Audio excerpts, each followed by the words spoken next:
Здравствуйте! В прямом эфире новости Татарстана, в студии Даяна Саитова.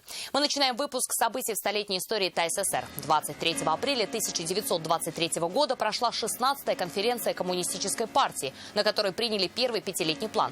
ТССР предстояло превзойти средние показатели, установленные в стране. Нужно было построить 26 фабрик, ТЭЦ и новые хозяйства. Так ТССР должна была превратиться из аграрной республики в аграрно-индустриальную.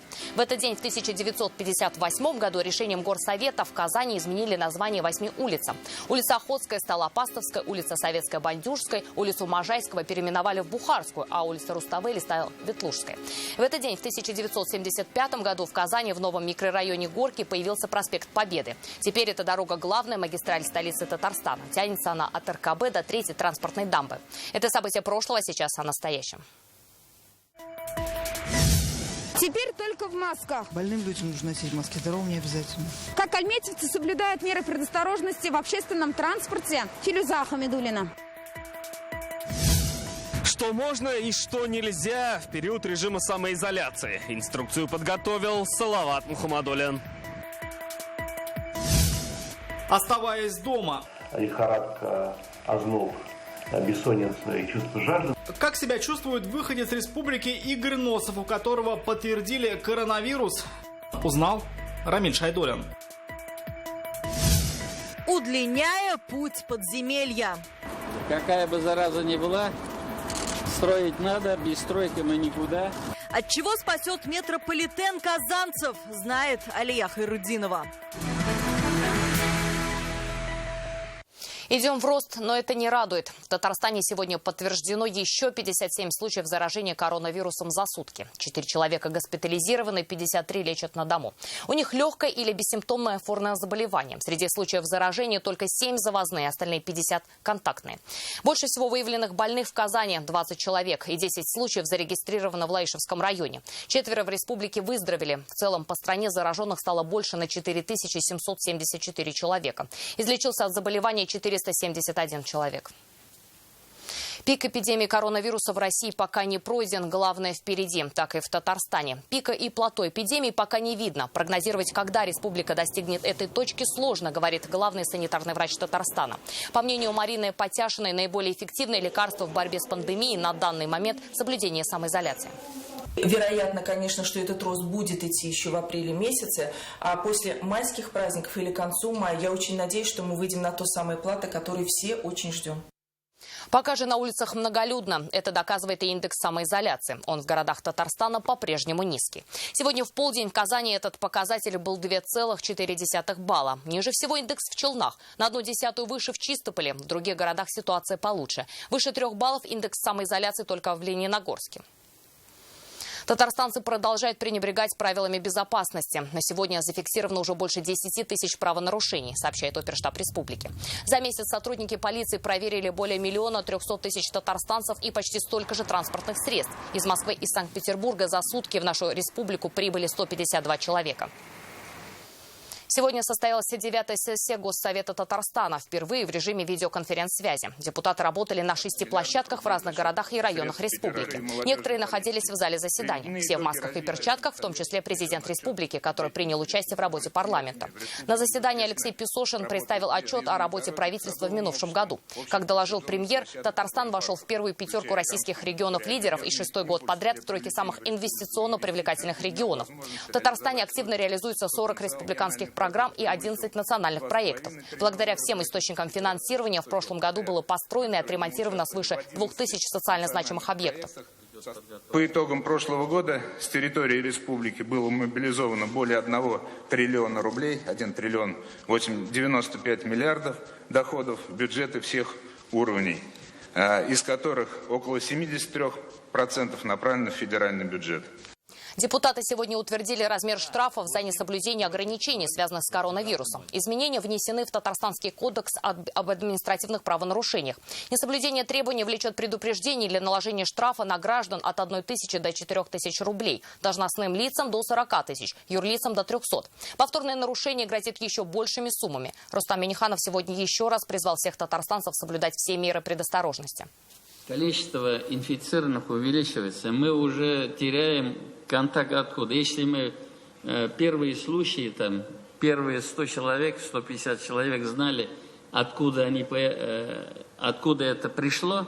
Сегодня мы уже теряем огромное количество людей, вахтовиков у нас, даже в сельских районах. Мы вынуждены были сначала в Москву, Питер, а уже сейчас приняли решение, чтобы кто в республике приехал, должен пройти карантин. И вот что такое карантин, да? Он пришел, он вроде бы в карантине, а там семья, да? Значит, она пошла в магазин, или там еще кто-то зашел к ним за солью, за хлебом. И все, вот пошло-поехало. Не было у него никаких симптомов, да? Раз. Если бы это сразу, вот он отрицательный, и раз положительный. Все предвидеть невозможно. Но, конечно, надо защищаться. Все вернувшиеся туристы из Турции и Индии, размещенные на обсервацию в казанских санаториях, прошли медицинский осмотр. Результаты первых тестов на коронавирус у всех отрицательные. Но, несмотря на это, все будут 2 недели находиться на карантине под медицинским наблюдением и через 14 дней сдадут анализы еще раз. В автобусах сейчас особый дресс-код. С этой недели стартовали новые требования. Теперь без масок нельзя находиться в общественных местах, в магазинах и транспорте. Водители могут попросить пассажиров надеть защитные средства. Но не все еще знают о новых правилах. Кто-то и вовсе не верит в вирус. Как обстоят дела в Альметьевске? Филюза Хамидуллина. Иван Арсеньев, пенсионер, сегодня ездил за лекарством в аптеку. Разрешение, маска, перчатки – все при нем. Правила и требования выучил наизусть. Зато брали уже в транспорте. Везде, где вот это одевать надо. Но не все эти требования соблюдают. Больным людям нужно носить маски, здоровым не обязательно. Потому что по воздуху нет коронавируса у нас в Альметьевске.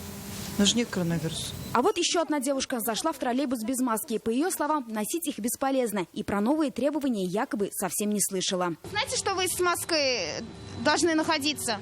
А вы знаете, как маски действуют? Как?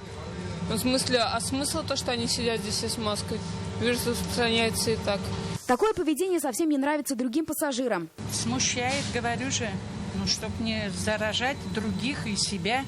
Кондуктора в троллейбусе не оказалось. Следить за пассажирами водитель не может. Это мои обязанности, во-первых, не входит следить, правильно? Есть на это соответствующие органы. Как вам сказать, сейчас вот буду выгонять, да? Это, во-первых, у меня время займет.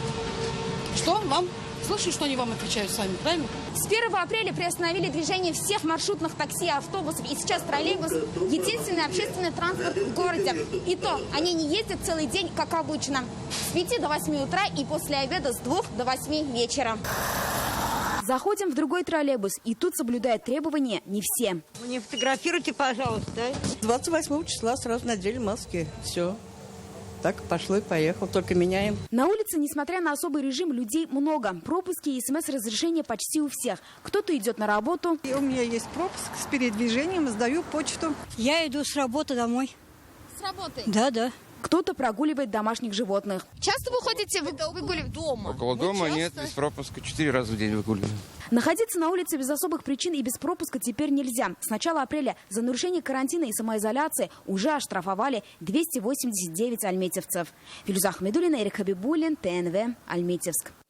Сауны в выходные не будет. В Челнах прокуратура через суд требует приостановить работу организаций, работавших во время введенных ограничений. Это 3 банных комплекса, которые продолжали принимать посетителей. На владельцев уже завели административные дела. Один из бизнесменов уже получил штраф 30 тысяч рублей. 2 других дела находятся на рассмотрении. Надзорное ведомство также обратилось в суд с исками о приостановлении деятельности данных комплексов. Самоизоляция в республике действует уже 25 дней. За это время принят ряд правил, которые должны соблюдать все жители. Это меры ради безопасности. Что в период особого режима можно, а что нельзя, в нашем следующем сюжете. Маска важна. Одноразовая или, например, вот такая из ткани многоразовая. Если вам пришлось выйти из дома, то вам наверняка понадобится этот атрибут. При походах в магазины, поездках на общественном транспорте и такси вы обязательно должны быть в маске. Уже наверняка все слышали про СМС-пропуска при выходе из дома. Еще раз посмотрим, когда они нужны. Отправьте СМС на телефон 2590 с номером цели, если вы собираетесь, например, посетить суд, отвезти ребенка в школу и забрать его оттуда, пойти в больницу, участвовать в похоронах, выехать на дачу и вернуться оттуда, посетить банк, доставить лекарства родственникам, изменить место жительства, пойти в МФЦ. Вышли из дома, например, за экстренной медицинской помощью, в ближайший магазин за продуктами, в аптеку, вынести мусор или выгулять домашнее животное не дальше 100 метров от дома. Плюс при наличии специальной справки собираетесь поехать на работу или осуществлять волонтерскую деятельность. Во всех этих случаях специальное СМС-разрешение на передвижение по городу вам не нужно. Без СМС можно выйти из дома самозанятым для решения рабочих вопросов. А при регистрации через госуслуги РТ любой желающий может посетить парикмахерский салон. Теперь к запретам. Нельзя выходить из дома, если вам больше 65 лет. С этого дня должны изолироваться все, кто приехал из любого другого региона или из-за границы. То же самое касается тех, кто живет с этим человеком. И еще раз, это обязанность, а не рекомендация. Есть правила и для работодателей. Сотрудники должны быть со средствами защиты, без температуры. На рабочих местах обязательная дезинфекция, соблюдение санитарных норм. А при наличии вакансий предоставить эту информацию в Центр занятости населения. Временно сейчас закрыты центры реабилитации, отделения соцобслуживания. Про развлекательные заведения, торговые центры и парки говорить и не приходится. Но все это ради вашей же безопасности. Салават Мухаммадуллин, Игорь Романов, ТНВ, Казань. То, что у большинства коронавирус проходит без заметных симптомов, это не должно расслаблять. Важно соблюдать самоизоляцию и не заниматься самолечением. Сегодня такие советы дает Игорь Носов, ныне вице-губернатор Нижегородской области. Ранее он 5 лет возглавлял особую экономическую зону Иннополиса. Он на этой неделе сообщил, что заболел коронавирусом. А сегодня Рамилю Шайдуллину в онлайн-интервью рассказал, к чему нужно быть готовым. Игорь Николаевич, здравствуйте. Добрый день. Скажите, пожалуйста, что с вами сегодня, как себя чувствуете? Большое спасибо. Я продолжаю находиться в режиме самоизоляции в городе Москве. Все дни моя температура 36,6 и нет никаких явных признаков заболевания, таких как кашель, чихание или одышка. Первым симптомом, который заставил меня обратиться к врачам, это была лихорадка, озноб, бессонница и чувство жажды ночью. Я сразу же обратился в лабораторию, получил результат теста. А тест как-то подтвердил ваши опасения? То есть вы уже чувствовали симптомы именно коронавируса? У меня проявились следующие достаточно специфические, как сейчас врачи говорят, симптомы. У меня полностью исчезло обоняние и практически исчезло чувство вкуса, но сейчас это все вернулось. Я проходил исследование легких, компьютерной томографии легких для того, чтобы минимизировать риски, связанные с пневмонией. Томография показала, что есть влияние вируса, но оно минимальное. И сейчас я уже допил курс лекарственных средств и жду 28 апреля, чтобы уже получить заключение повторного теста. Спасибо. А можете ли вы дать какой-то совет нашим телезрителям? Мой совет телезрителям, в первую очередь, если возможно с кем-то из вас или из ваших близких случится, ни в коем случае не паниковать.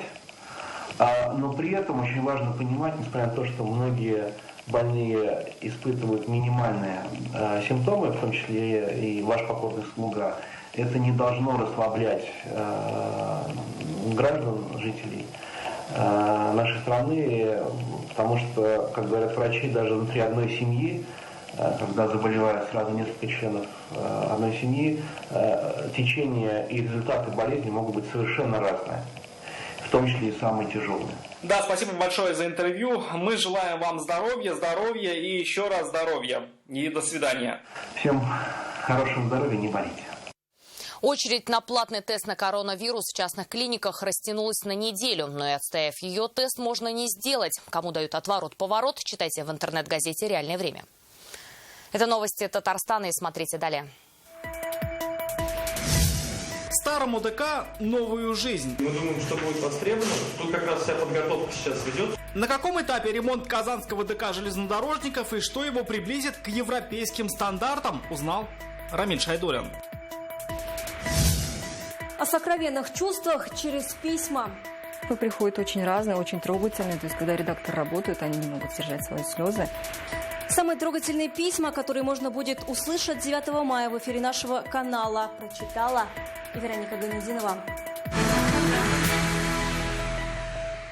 Хорошая новость. Несмотря ни на что, строительство Казанского метрополитена будет продолжено. Сейчас в столице идет прокладка его второй линии. На станции Сахарова сегодня начали проходку перегонных тоннелей. С ходом работ на ветке, которая соединит 5 районов города, ознакомился президент Рустам Минниханов. Куда она выведет, расскажет Алия Харудинова. Готовность. В порядке. Добрый путь. Стартуем. Ваславик Дарбек. Так президент дает добро на начало строительства следующего этапа второй ветки метрополитена. Еще в начале года Рустам Минниханов лично осмотрел площадку строительства станции метро Сахарова. Вторая линия – это 12 станций. Она соединит 5 районов города. Работы ведутся в несколько этапов. Длина первого участка составляет более 5 километров и включает 4 станции. Дубравная, конечная. А вот вторая линия, она замкнется на Ишляке. То есть рядом с московским рынком. На сегодня, после завершения строительства станции метро Дубравная, общая протяженность Казанского метрополитена составляет без малого 20 километров. Количество станций – 11. Настроение, ребята? Отлично. В порядке? Да, вот как бы кризис не был, какая бы зараза ни была, строить надо, без стройки мы никуда. Вторая линия почти 20 километров, 5 районов. Потребность в подземном транспорте растет. Если 10 лет назад им ежедневно пользовались 45 тысяч человек, то сейчас уже 160 тысяч. Рустам Минниханов подчеркивает, это и один из главных способов избавления от многочасовых пробок. Транспорт, кроме метро и вот Большое Казанское кольцо, вот две вещи, которые могут спасти Казань. Эти автобусы, которые длинные, с выделенными полосами метробусов. Речь о метробусах в плане и продолжении ветки метро. Только куда повернет линия, пока неизвестно. Может, как в сторону компрессорного завода с Новосавиновским районом, так и в сторону центра. Кроме того, возможно продолжение линии на юг, к деревне Универсиады, районам РКБ и Солнечный город. Алия Хайрудинова, ТНВ, Казань. От городского ДК до Слава Эбби-Роуд. Несмотря на сложившиеся условия, в Казани полным ходом восстанавливают ДК железнодорожников Юдина. В здании середины 20 века капремонт в последний раз делали аж в 1996 году. Но в прошлом году по поручению Рустама Минниханова ДК включили в список объектов культурного значения, и сегодня его меняют по европейским стандартам. Как именно, увидел Рамиль Шайдуллин. Фасад из задней стороны, он, по сути, зеркалит входную группу с центральной площади. Мэру Казани показывают план капремонта одного из старейших в городе дворцов культуры. Здание 59-го года постройки, объект культурного наследия, переживает второе рождение. Здесь может быть и ударный, и гитара, все расставить. Я много где видел звуковые студии, в том числе в Москве. Это такой уровень уже, в том числе за рубежом. Это уже уровень такой Эбби-Роуд. Внутри устанавливают современные конструкции для звукопоглощения, как и в мировых студиях записи и концертных залах. Вместимость 500 человек. При этом строители и дизайнеры бережно восстанавливают весь исторический декор, лепнину и паркет, чтобы здание не теряло своей истории. Судя по тому, что мы видим в картинках из первого приближения, он даже при открытии не имел такой красоты и такого убранства, который на сегодняшний день благодаря вам, дизайнерам, архитекторам, проектантам и строителям получается. Решение дать ДК вторую жизнь было принято президентом республики. Он был включен в программу комплексного обновления объектов культурного значения. Сегодня строители завершили основные работы, ставят окна, ведется отделка. Открытие запланировано ко Дню республики. Рамиль Шайдуллин, ТНВ, Казань.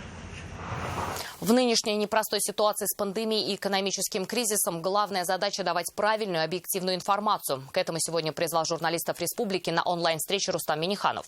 Президент посетил агентство Татмедиа. Он отметил, журналисты, как и медики, должны быть на переднем плане. Как проходит утро у президента и какие передачи он смотрит, расскажет Салават Мухаммадуллин.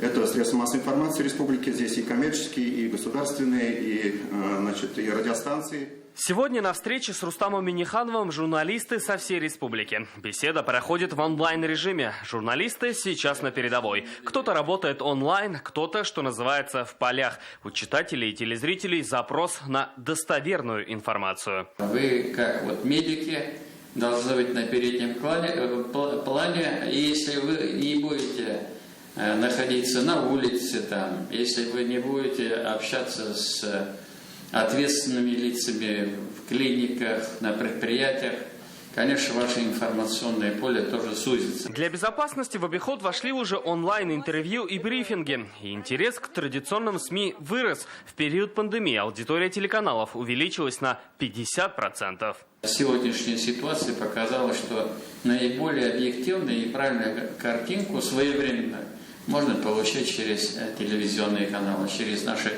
печатные издания. Я хотел бы, пользуясь возможностью, поприветствовать всех вас, поблагодарить за большую работу, которую вы проводите, попросить вас быть более аккуратными, беречь себя. На онлайн-связь с президентом сегодня вышли и самые юные журналисты. Рустам Минниханов пообщался с редакциями журналов «Салават Купере», «Сабантуй» и «Ялкен». Дети сразу начали с вопросов.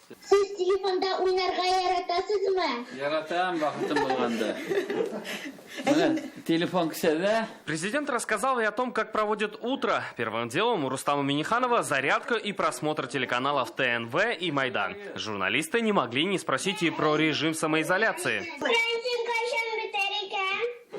Карантин кайчан бітеді? Актуаль сұрау. Карантин. Иде отырып туйдық дейлер.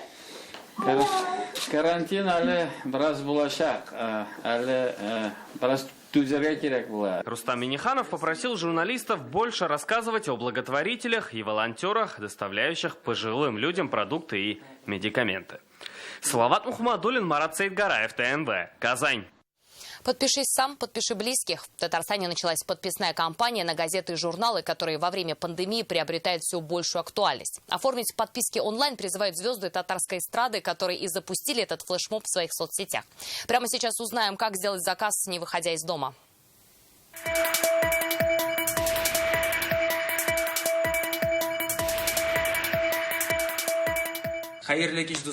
Так певец и ведущий Булат Байрамов нашел способ развлечь своего ребенка во время самоизоляции. В режиме пандемии на помощь пришла возможность онлайн-подписки, в том числе и на детские журналы. Это мартовское издание, а это апрельское. Когда я был ребенком, этот журнал был моим любимым. На последней странице были сказки, которые с удовольствием читал. А можно подарить подписку тем, кто дорог. Так поступила Эльмира Калимуллина, позаботившаяся о своей маме. В условиях режима самоизоляции у нее нет возможности посетить почтовое отделение и выписать газеты. Во время самоизоляции очень скучаю по маме. Сейчас мы в разных городах и решила сделать ей такой подарок. Некоторые участники звездного флешмоба оформили подписку для соцучреждений, как, например, Гузель Уразова.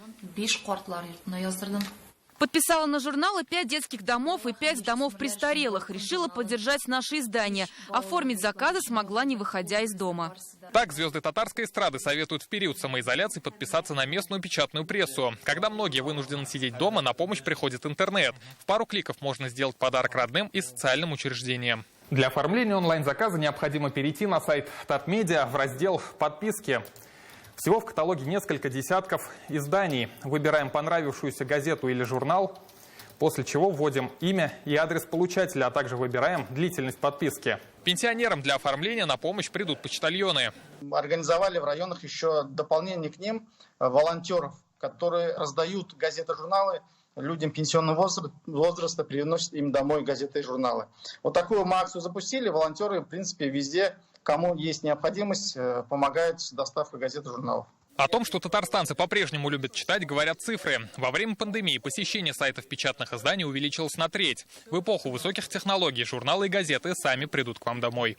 Рамиль Галиуллин, Вадим Илларионов, ТНВ, Казань. Уникальная коллекция творческих работ о Великой Отечественной войне создается в Приволжском федеральном округе. Народный проект назвали «Открытки Победы». На сайте pfo.победа.рф собирается коллекция работ жителей всех 14 регионов округа. В проекте может принять участие любой желающий. Достаточно заполнить форму на сайте в разделе «Добавить открытку» и прикрепить фото или скан своей работы. Рисунки и коллажи, аппликации, графика, стиль исполнения работ разный, но все открытки объединяет память о подвиге нашего народа. Через письма о самых сокровенных чувствах на нашем телеканале продолжается проект «Письма героям» к 75-летию Победы. Любой желающий может написать своему погибшему деду, прадеду, родственнику, которые, вопреки всем тяготам, приблизили победу. Сегодня ведущие телеканала начали читать письма, которые уже пришли на нашу почту. Их услышала Вероника Гайнутдинова.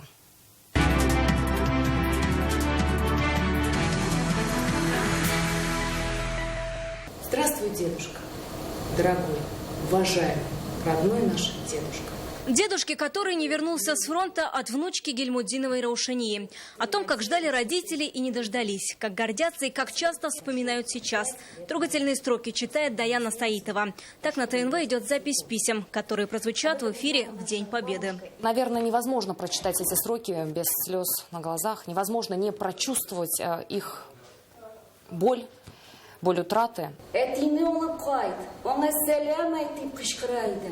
Такие письма есть в каждом доме. Многие, может быть, и не написаны. Сейчас самое время. На самом деле, такие письма спокойно читать невозможно. Вот и сейчас у меня еще пока руки дрожат, потому что это целые судьбы, это страдания людей, это горечь, это слезы и, наконец, радость победы. В редакцию прислали уже больше 500 писем. Многие написаны от руки. Кто-то к трогательным словам прикладывает и фотографии героев, а кто-то даже делится частичкой солдат. Вот, например, копия письма фронтовика с войны. Письма присылают со всей России и даже из других стран мира. Вчера только получили из Америки. Редакторы признаются, что, читая, сложно сдержать слезы. Видимо, телезритель очень хотел написать, но не было у него предков, которые служили бы на войне и погибли бы там. Она написала письмо неизвестному солдату. Часть писем уже читают в утренних программах ТНВ. Остальные можно будет услышать в День Победы 9 мая. Ну и после проект продолжится. Поэтому мы ждем ваши письма по адресам, которые вы видите на экране. Вероника Гайнутдинова, Игорь Романов, ТНВ, Казань. А у нас на этом все. Оставайтесь дома, будьте в курсе всех событий вместе с нами.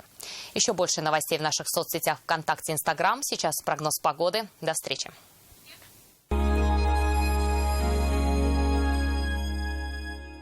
Фабрика «Про Антикризис» – бесплатная программа для предпринимателей от Министерства экономики Республики Татарстан. Адаптируйте бизнес к новым условиям. Регистрируйтесь на bizfabrica.ru. Журнал «Теле7». Каждую среду свежие эмоции. Агрофирма Атабаевская реализует суточных гусят и утят. Яйца гусиные и утиные. Недорого и с доставкой. Телефон в Казани 212 11 53. Джой. Обработай территорию от клеща. Мы вместе делаем радио. Ты выбираешь лучшую музыку. Ты выбираешь новости онлайн. Спасибо за твой выбор. Болга Радиосы. Мы первые в Татарстане.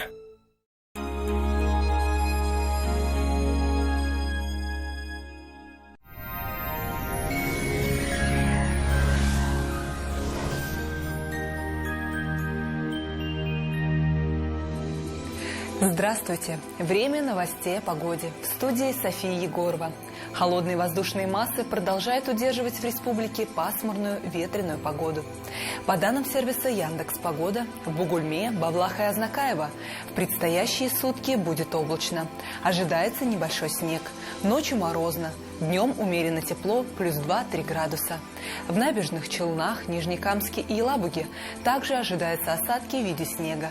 Сохраняется прохладная погода с порывистым ветром. Днем до плюс 4. В Агрызе, Менделеевске и Актаныше ожидается облачная погода со снегом.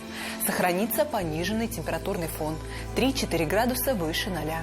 В Арске, Кукмаре и Балтаси ожидается облачная погода и осадки в виде снега плюс 2. В Болгаре, Дрожжином и Буинске пасмурно и сыро, довольно прохладно плюс 4. В Альметьевске, Чистополе и Мамадыше ожидается снег и прохладная погода плюс 3. Погода в Татарстане по-прежнему не балует стабильностью и теплом. В последующие сутки начнется потепление, но осадки не прекратятся, а даже усилятся. В Казани ожидается облачная погода и снег. Ночью похолодает до 3 мороза, а днем ожидается около 4 тепла.